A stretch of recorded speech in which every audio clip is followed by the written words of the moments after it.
আমার দেশের কত ধনী আল্লাহ পাওয়ার জন্য মাহে রমজান আসলে মক্কায় দৌড়ায়, মদিনায় যায়, কয় মক্কায় নামাজ পড়বো, মদিনায় নামাজ পড়বো।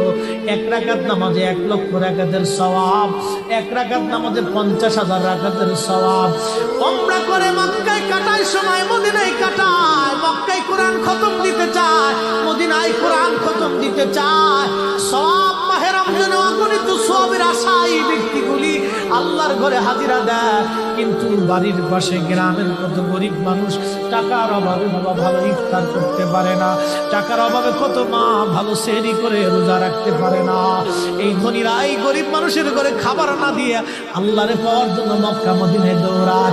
আল্লাহ ডাক দেখো, বান্দা একবার মরে দেখ, কায়দা মতো জুতা দিয়ে পিটাবো, আমার বান্দারা না খেয়ে ইফতার করবে। আর তুই আল্লাহ পাওয়ার জন্য মক্কায় আইছো, এমন আল্লাহ আমি ধরা দেব না।